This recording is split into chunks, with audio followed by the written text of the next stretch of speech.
ya nggak bisa kerja hanya karena nggak ada internet, ya terus kemudian rebutan internet atau mungkin ada yang menyebut dirinya sebagai fakir internet atau apa.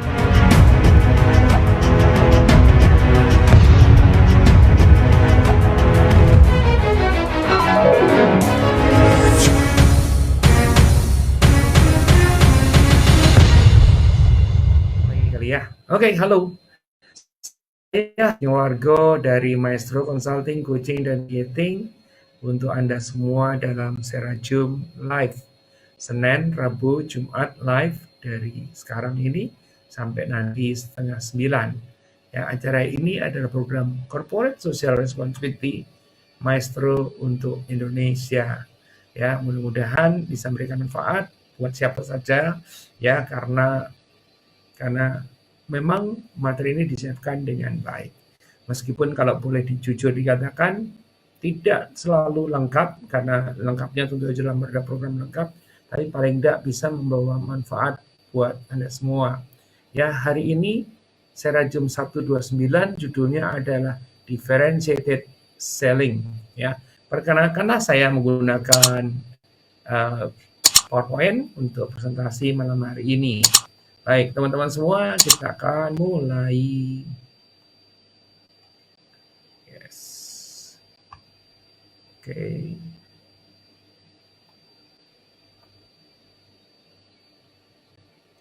Baik. Serajum Live 129, Handoko Maestro, Differentiated Selling. Rabu 27 Januari 19.30 sampai 20.00, tapi kita akan berada di 20.30. Ya. Sekali lagi, halo, saya Handoko Wargo dari Maestro Consulting, Coaching, dan Communicating. Ya, tadi saya sudah memberikan pengantar. Hari ini itu ada yang disebut dengan Internet of Things. Ya, apa aja internet dan Anda akan merasakan sendiri. Ya, nggak bisa kerja hanya karena nggak ada internet. Ya, terus kemudian rebutan internet atau mungkin ada yang menyebut dirinya sebagai fakir internet atau fakir wifi atau apapun juga namanya. Ya, bahkan sekarang ini yang terjadi di rumah-rumah udah punya, kalau dulu mungkin punya provider juga enggak untuk wifi. Nah, sekarang dia punya provider bisa lebih dari satu misalnya. Kenapa? Karena kalau wifi-nya nggak ada, habis deh, nggak bisa kerja gitu ya. Ya, jadi itu yang terjadi. Siapa saja ya. Nah, kan sekarang kalau kita bicara nggak ada perkecualiannya, betul ya. Bukan kalau dalam satu rumah itu ada tuannya, ada pembantunya, sampai ke pembantu pun juga membutuhkan. Tidak ada yang tidak membutuhkan. Masak aja saya tahu pembantu saya masak pakai YouTube ya, dan hasilnya bagus. Jadi apa yang tidak tidak terkait dengan internet itu nyaris, apalagi sekarang di masa pandemi, nggak ada.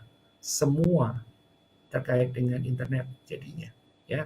Seperti yang kita tahu ya, anak-anak sekolah menggunakan internet untuk sekolah maksudnya karena daring gitu ya. Jadi mereka ada yang kasihan sih sebetulnya, kadang-kadang tergantung pada handphone ya, tergantung ya, laptop mungkin banyak yang nggak punya gitu ya. Jadi waktu itu makanya apa yang kami lakukan adalah bongkar gudang semua. Ya kadang-kadang kan cuman lagi rame sekali perjalanan, kadang-kadang laptop ngadat sedikit, udah ganti aja deh gitu ya.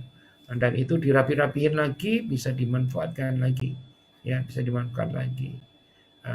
Dan yang jadi saya sudah sempat memberikan beberapa dan jangan minta lagi, habis sudah, untuk agar bisa dimanfaatkan buat sekolah ya. Karena kalau sudah kaitannya dengan pendidikan, hati saya nggak nyampe ya. Aduh, mau sekolah aja kok susah, pengen pintar aja kok nggak bisa gitu ya. Jadi mudah-mudahan dimanfaatkan dengan baik ya. Buat saya tuh kalau misalnya katakanlah orang menggunakan tuh, aduh saya jadi nggak bisa main game gitu ya.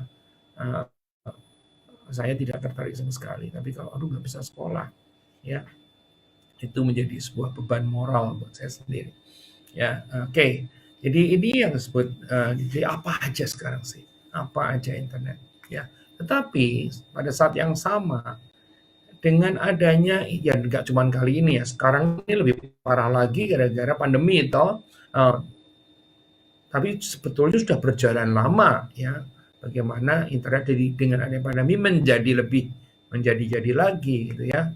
Nah, terkait dengan dunia penjualan karena judulnya adalah differentiate selling tadi, sales transformation is a must menjadi. Karena apa? Nah, saya akan coba kaitkan dengan internet tadi ya.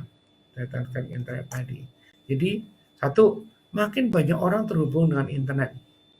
Betul ya? Pasti nggak salah ya. Terus, akses ke informasi, mendisrupsi perilaku membeli. Jadi kita coba lihat dari perilaku pembeli atau perilaku konsumennya. Akses itu membuat illusion of knowledge katanya. Nah, kenapa disebut dengan illusion of knowledge? Karena seakan-akan dia tahu. Ya seakan-akan itu bukan berarti tidak tahu, enggak juga. Tetapi maksudnya kadar tahunya itu bisa bervariasi. Nah, apalagi waktu tadi saya jelaskan dengan adanya COVID-19 ini, ya yang akhirnya berperan sebagai katalisator untuk perubahan, makinlah menjadi-jadi pemanfaatan internet. Nah, teman-teman semua yang ada di sini, terutama yang Anda yang terkait dengan bidang penjualan, Anda mesti tahu bahwa dengan pembeli itu, dengan dia memiliki internet, bisa mendapatkan informasi demikian macam, demikian banyak, dan dari multi sources. Kalau Anda menangani ini atau menyelesaikan ini dengan cara yang lama di mana dulu belum ada, maka Anda akan jadi masalah besar. Oleh karena itu, sales transformation is a must dalam situasi yang sekarang transformasi. Kita akan coba bahas ya. Saya pernah baca artikelnya, judulnya adalah differentiated selling ya. Ini adalah by Mercury International, ya, ada linknya di situ ya. Jadi dia membahas khusus soal ini ya. Dan yang menarik buat saya adalah apa? Mungkin kita bisa beda pendapat ya. Yang menarik buat saya adalah masalah baru, tapi terus kemudian dia bikin penyelesaiannya dengan cara apa? Bukan dengan orang bahas, oh kalau gitu ya ada sih yang begitu, tapi bukan artikel ini. Nanti kamu harus begini, pemanfaatan sosial media marketing, sosial media selling, customer relationship management secara virtual dan sebagainya. No, tidak seperti itu. Dia keluar solusi adalah mendiferensiasikan. Ya, nanti kita akan bahas tentang itu. Maka judulnya adalah differentiated selling. Ya, nah, the customer thinks. Ya, customer itu berpikir, he can do everything himself. Dengan adanya internet, itu customers itu mulai bergeser dari tadinya rely on, tergantung kepada salesperson, kepada penjual, ya sekarang menjadi I can do it all by myself. Kenapa? Aku bisa dapat apa aja. Itulah tadi kurang lebih disebut sebagai the illusion of knowledge. Ya, jadi dia merasa bahwa dia itu tahu segala-galanya. Dia merasa bahwa dia itu bisa melakukan segala-galanya karena dia tahu. Ya, kita coba bahas. Teman-teman semua, new technologies, teknologi yang baru sudah membuat sebuah revolusi ya tentang perjalanan ke customer dalam membeli sesuatu, customers buying journey ya. Kita akan coba lihat sekitar 5 poin yang dibahas di dalam artikel itu. Sejak pelanggan memiliki akses yang lebih mudah ke informasi yang luas, tentu saja dengan internet tadi, dengan mesin pencari dan sebagainya, mereka mulai memiliki keyakinan yang kuat sebelum bertemu penjual. Jadi dia sudah yakin banget. Kenapa? Bisa didapat apa aja kok. Ya, bukan didapat produk tentang produk kita atau produk yang dia butuhin. Bisa dapat juga informasi terkait dengan apa aja, pesaing lah, terus kemudian apa aja deh, itu bisa. Ya, itu yang terjadi. Karena apa? Ya tentu saja ini kalau pembelinya rajin ya. Kalau pembeli malas ya nggak begitu. Tentu aja di pembeli rajin. Tapi kita asumsikan pembeli yang rasional adalah pembeli yang rajin untuk mencari informasi. Mereka menjadi lebih otonom dalam menentukan kriteria pembelian, ya. Tidak semata-mata dipengaruhi oleh sales saja terus kemudian dia beli. Ya, apalagi kita dulu ingat ya, banyak sales yang mengharapkan orang itu sebagai pembeli impulsif yang ketemu terus kemudian nggak butuh pun jadi beli gitu ya. Mencari, membandingkan, dan memilih solusi yang mereka inginkan. Ya, lebih otonom. Ya, tidak terlalu tergantung kepada salesperson. Ya, akibatnya mereka lebih sulit untuk dipengaruhi karena mereka memiliki pendapat, sikap, dan preferensi yang kuat. Apalagi kalau kita tahu ya untuk produk-produk tertentu, mereka di sosial media bisa minta pendapatnya orang lain, atau mereka bisa mendapatkan review, bisa mendapatkan like-nya dan sebagainya, yang sebagai bisa menjadi alat evaluasi. Coba bayangkan, ya mau beli sesuatu, ya, yang pasti apa? Harga. Coba bayangkan aja, pernah nggak Anda membeli sesuatu yang tidak ngecek harga di marketplace misalnya? Anda punya kecenderungan seperti itu. Nah, kalau Anda nggak punya kecenderungan seperti itu, lebih baik kalau mulai sekarang Anda harus punya kecenderungan seperti itu. Karena sekarang yang tidak cenderung seperti itu agak sedikit tidak normal malahan. Ya, jadi mereka sulit untuk dipengaruhi karena mereka memiliki pendapat, sikap, dan preferensi yang kuat. Itu yang terjadi. Ya, apalagi metode penjualan yang lama perlu ditinjau ulang sehubungan dengan perubahan baru-baru ini. Jadi kalau masalahnya itu masalah baru kan tidak bisa diselesaikan dengan cara yang lama, ya. Internet itu membuat orang yang tadi customers mungkin sangat tergantung kepada sales, sehingga sales itu maaf kadang-kadang bisa memanipulasi consumer yang tadinya nggak mau beli jadi beli, atau tadinya ragu-ragu menjadi tidak ragu-ragu padahal sesuai kenyataan tidak seperti itu misalnya. Ini menjadi tidak bisa lagi.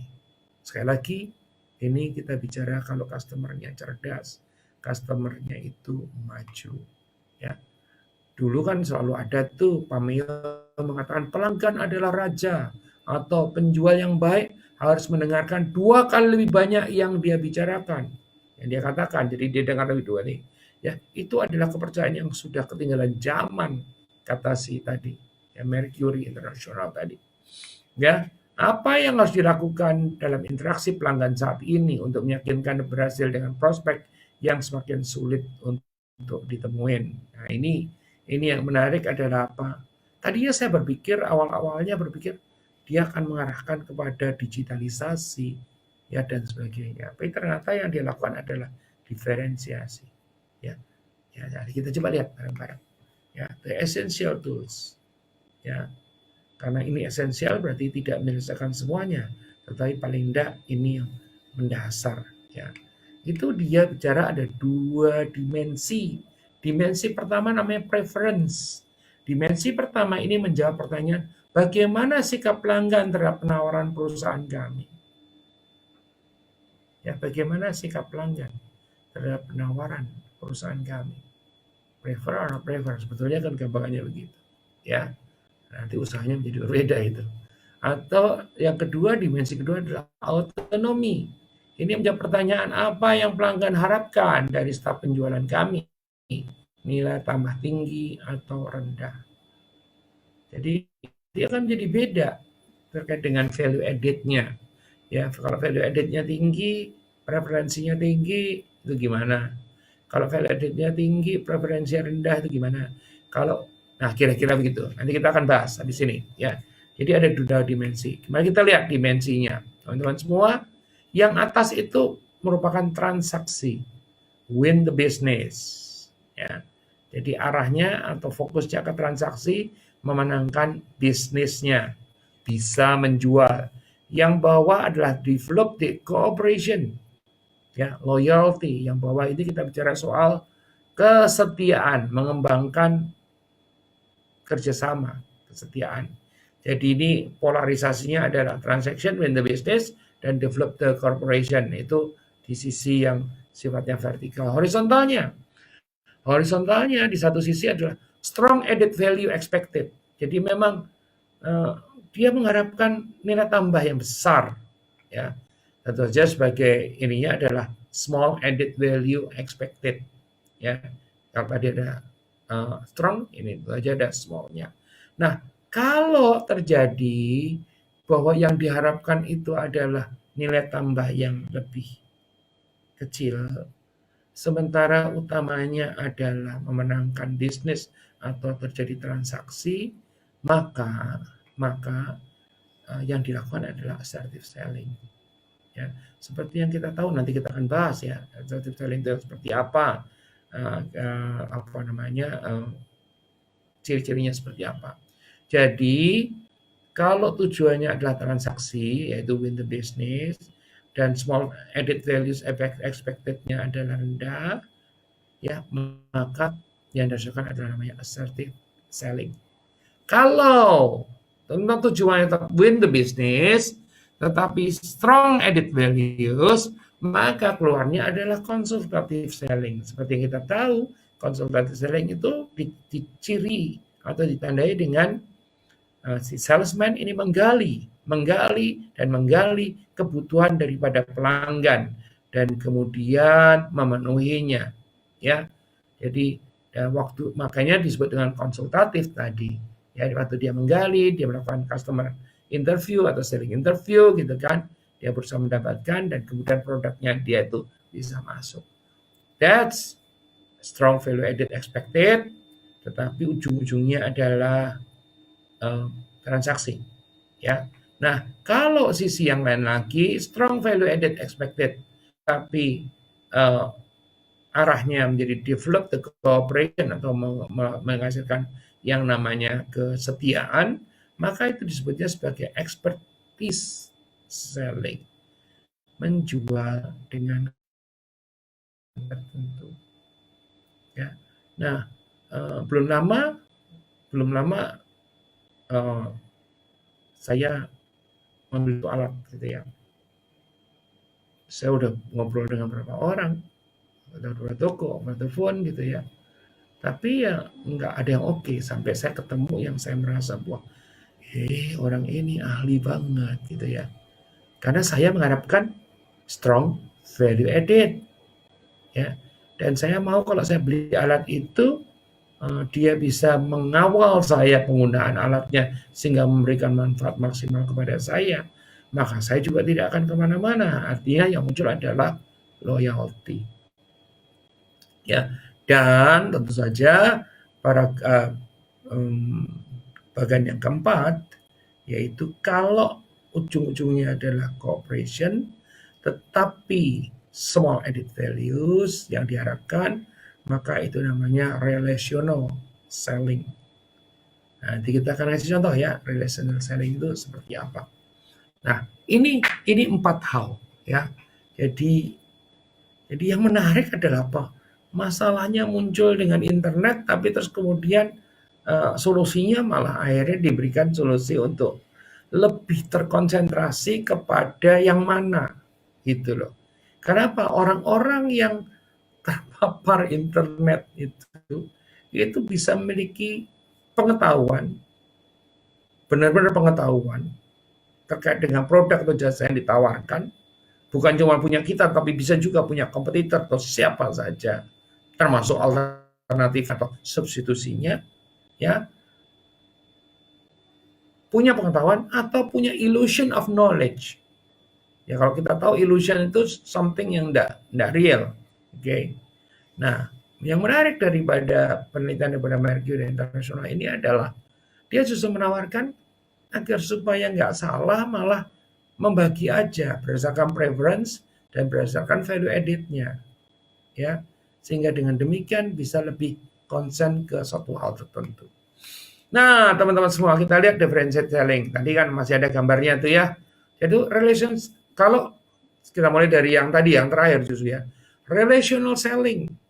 Tantangannya bukanlah untuk menutup transaksi, melainkan melakukan cross selling atau upselling. Ya, kalau relational selling ini ya tadi kita bicara soal cooperation, loyalty gitu ya, tapi value added-nya rendah gitu kan. Jadi tantangannya bukanlah untuk menutup transaksi, melainkan melakukan cross selling atau upselling. Nah, kita tahu ya, melakukan cross selling itu adalah apa? Kalau kita sudah menjual satu produk tertentu yang mungkin value added-nya rendah, yang mungkin cuma gitu aja gitu kan, Maka cross-selling mengatakan setelah itu dia bisa melakukan penjualan yang lain. Nah, kalau upselling itu penjualan yang lainnya justru lebih besar dibanding yang sebelumnya. Ya, ini yang disebut dengan cross-selling atau upselling. Jadi tujuannya, tantangannya adalah bukan menutup transaksi. Karena apa? Ini kan bicara soal operasional. Ya, kadang-kadang orang beli sesuatu yang kecil aja, ya, memberikan keuntungan sedikit, memberikan nilai tambah sedikit buat perusahaan, tapi tetap dijalanin.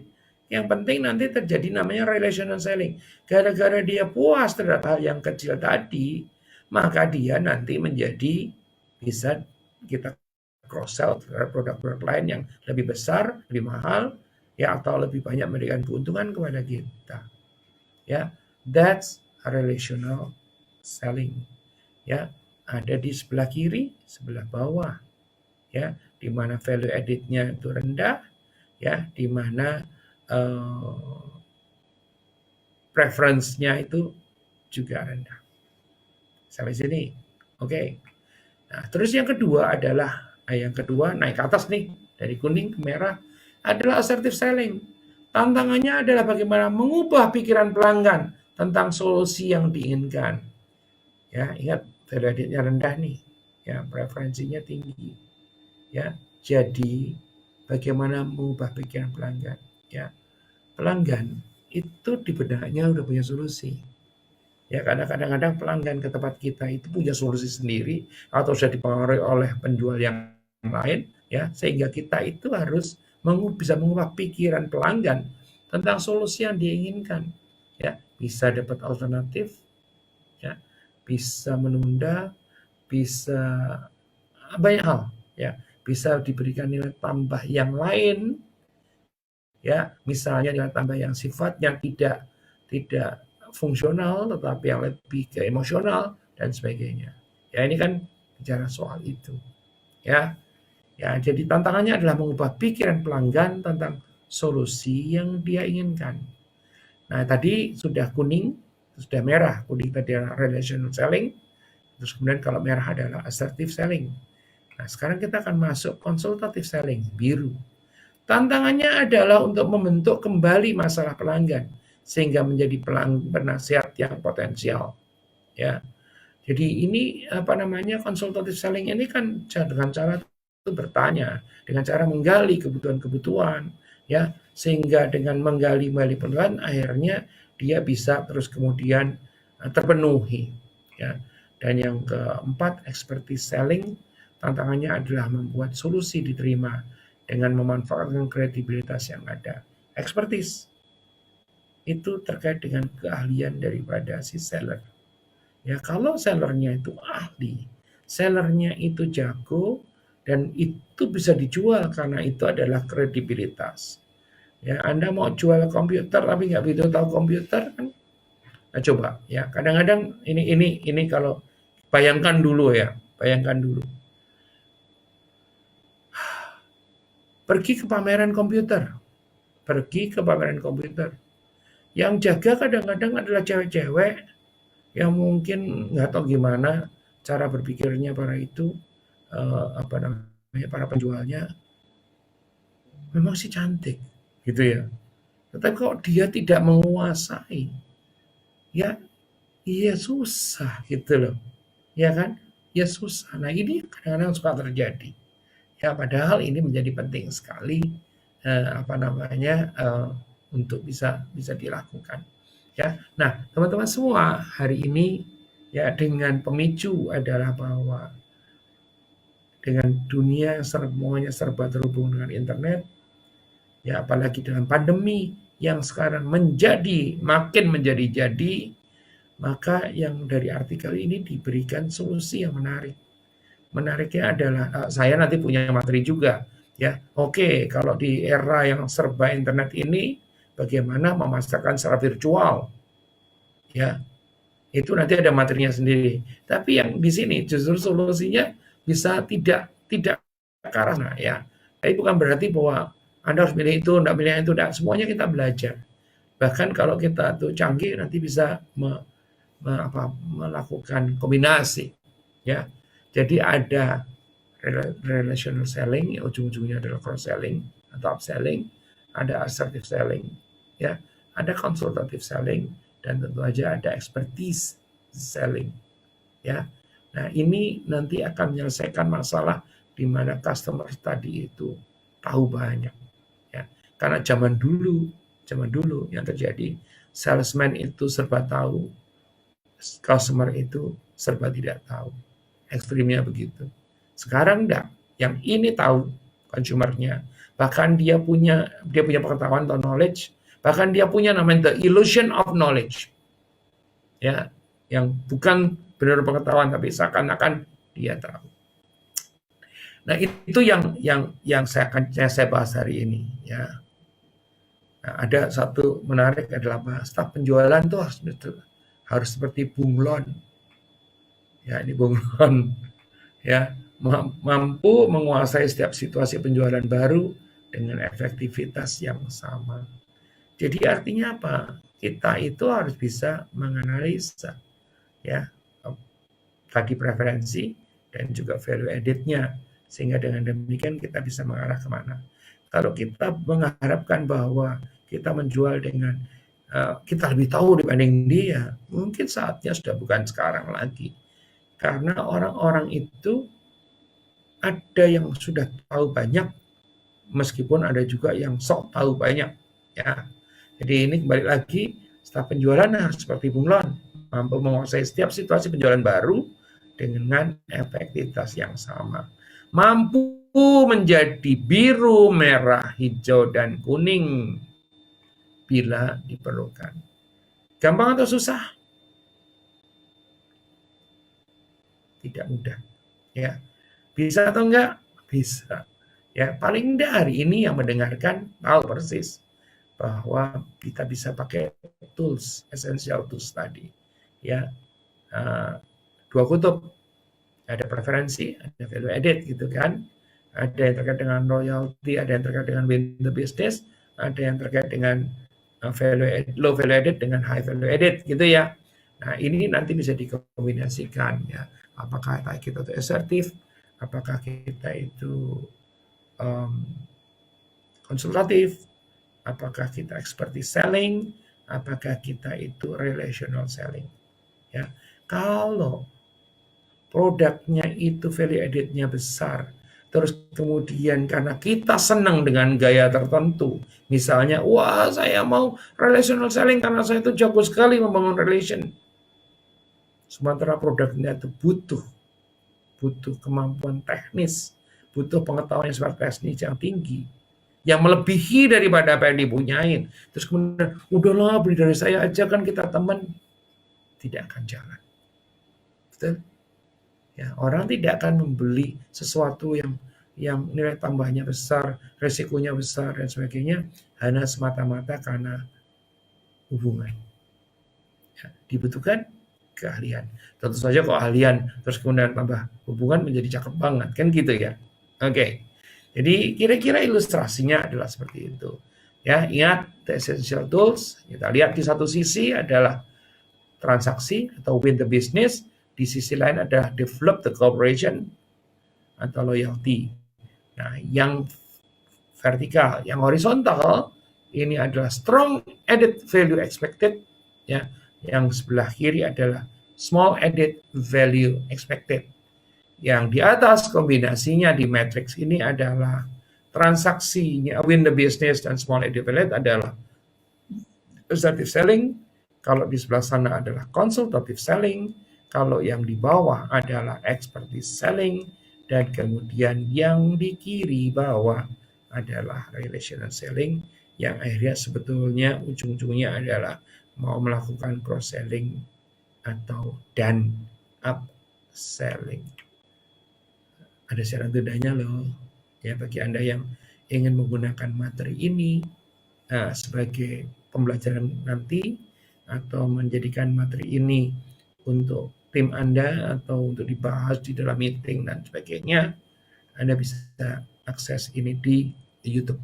Ya, YouTube-nya saya punya 2 akun YouTube, yaitu satu Maestro Channels yang merupakan kanal inspirasi karena setiap minggu mengundang tokoh-tokoh yang inspiratif, ya. Dan kemudian ada kanal Handoko Maestro yang merupakan kanal edukasi. Jadi kalau atas Maestro Channels adalah yang untuk inspirasi, kalau yang bawah adalah edukasi. Nah, acara kita ini itu nanti di-repost di kanal Handoko Maestro, ya. Dan kalau Anda tahu sekarang ramai sekali itu kanal sudah, ya, orang belajar di sana. Misalnya Anda atasan gitu ya, pengen melakukan coaching kepada bawahan, Anda membaca materi di situ atau mencari materi di situ, terus kemudian nyuruh bawahan Anda untuk nonton juga atau baca juga, ya. Terus kemudian besok Anda bisa membahas itu. As simple as that. Nah, itu adalah cara belajar yang baru, ya. Nah, teman-teman semua, hari ini materinya itu terima kasih, ya. Oke, kita akan sama-sama siapa yang ada. Ada Sylvia Hastarini Atmoko. Hai. Sylvia ini dari dulu, sejak saya kenal tahun 23 tahun yang lalu, itu saya selalu panggil dia sebagai Brindil. Nah, sebetulnya kalau dipikir itu is kind of body shaming ya. Brindil is rambut yang keriting-keriting begitu ya. Halo Brindil, apa kabar? Tapi dia kayaknya happy dipanggil Brindil juga. Brindil ini menjadi eksekutif di dunia periklanan. Luar biasa. Ya. Ada Haryo Bimo Utomo dari Mahkota Dewa. Ya, Haryo Bimo dari Mahkota Dewa ini adalah perusahaan yang lah ya gampangannya, ya, pengobatan yang sifatnya alami, natural gitu ya, dan mengembangkan demikian banyak. Jadi produknya natural, tetapi pengembangannya dengan menggunakan teknologi yang kekinian, termasuk pengemasannya dan sebagainya. Ya, Ade Bimotomo, terima kasih sudah hadir. Ya, namanya adalah Mahkota Dewa. Kalau Anda suka nonton-nonton, maka Anda juga cari Mahkota Dewa atau tulis di situ, di YouTube ada, di Facebook ada, di Instagram ada, namanya Ibu Ning Harmanto, ya. Ibu Ning Harmanto adalah ibunda daripada Haryo Bimo Utomo, ya. Terus ada Fajar Wiryono, hadir bro, gitu ya. Wah, luar biasa Fajar. Jadi saya punya project bersama dengan Fajar Wiryono, sahabat saya dari 35 tahun yang lalu, ya. Mudah-mudahan proyeknya lancar nih, karena itu akan membuat, ya, mudah-mudahan ya bisa gempar ya Jar ya. Ini apa namanya, luar biasa. Ada Pak Heri Tresmono Pinastio. Selamat malam, nambah ilmu, thanks. Pak Heri sudah dikontak ya sama Yuyun ya Pak. Nah, kita mau minta tolong suatu. Pak Heri ini adalah konsultan di bidang copyright atau hak cipta atau hak atas kekayaan intelektual. Ya, dalam waktu dekat Pak sudah dikontak mestinya. Ya, sudah dikontak. Pak Heri, nanti kapan kita ketemu ya Pak Heri ya? Ketemu virtual aja. Ada sejumlah hal yang ini. Jadi di Maestro kami itu mengembangkan demikian banyak hal, ya, dan Pak Heri banyak membantu, ya. Terus ada Pak Himawan Hendarto yang argonya sudah jalan nih Pak. Ada argonya. Argo apa ini? Oke. Ada lagi siapa di sini? Ya, Ibu. Oke. Nugi Page. Is that you, Nugi? Okay, Nugi, thank you for joining the session. Kalau benar Nugi itu adik kelas saya di FISIP Universitas Indonesia juga. Ya, Nugi ini adalah adiknya Katon, adiknya Santi Sierra yang juga di fakultas yang sama.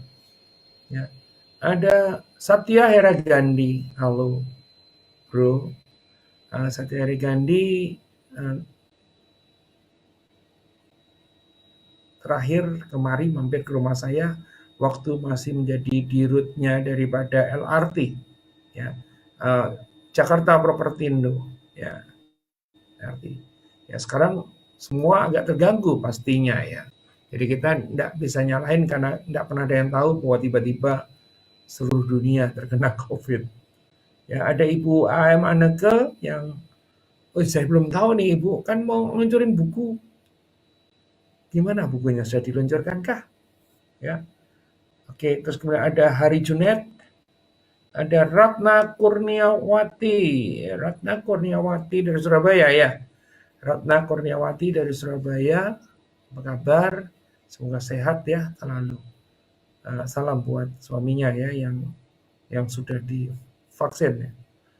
Beberapa tangan join Agatha Mediana. Bu Agatha apa kabar? Bu Medi apa kabar? Ya, lama tidak punya acara bareng nih gara-gara COVID. Ada Gugun Gunardi 94. Ada Matius Fernandes. Di sebelah sini ada Aldo Mostika. Sehat selalu Pak Andoko, biar menebar edukasi secara daring melalui Serajum. Yes. Jadi hari ini kita belajar tentang aneka 4 tipe daripada selling, yaitu ada yang differentiated selling, ya differentiated selling, ada yang sifatnya relasional, ya ada yang ada 4 itu menjadi penting sekali. Anda tahu persis yang kalau nilai tambahnya diharapkan besar, terus kemudian preference-nya itu rendah, dan seperti apa ya. Dan sayangnya kita tidak bisa menjual hanya karena kita kelebihan atau lebih dulu tahu tentang informasi dibanding consumer. Consumer kita sekarang bisa lebih tahu informasi dibanding kita.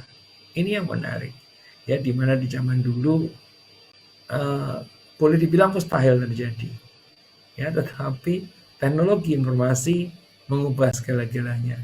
Kalau teknologi informasi itu mengubah dan kemudian kita tidak berubah, maka kita bisa punah, kan gitu ya. Itu pesan daripada saya ya. Siapa lagi yang masuk? Oke, tadi ngobrol soal Fajar Widiono, mudah-mudahan tadi belum boleh diekspos ya, tapi harusnya akan menjadi program yang meledak ya Fajar ya. Jadi tanggal belum tahu, tapi pasti bulan depan gitu ya.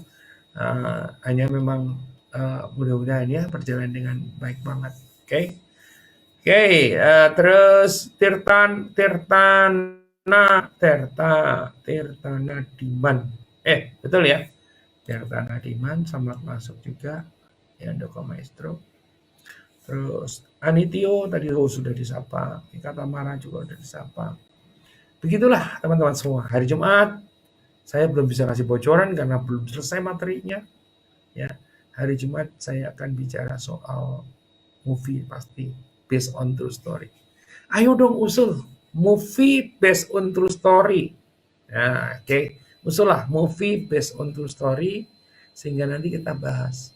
Jadi sebetulnya yang akan dibahas itu karena belum lama ini adalah penobatan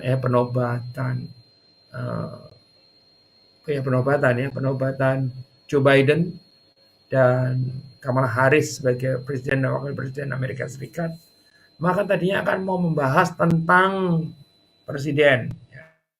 Tapi banyak film yang di situ, kalau kita bicara soal yang paling banyak, termasuk salah satu yang terbanyak adalah filmnya Kennedy gitu ya. Itu tentang pembunuhannya, tentang konspirasinya dan sebagainya. Ada Kennedy, justru ada si Jacqueline juga ya. Terus kalau yang terkait dengan Nixon, terkait dengan skandal Watergate-nya gitu ya. Nah, selebihnya banyak kan adalah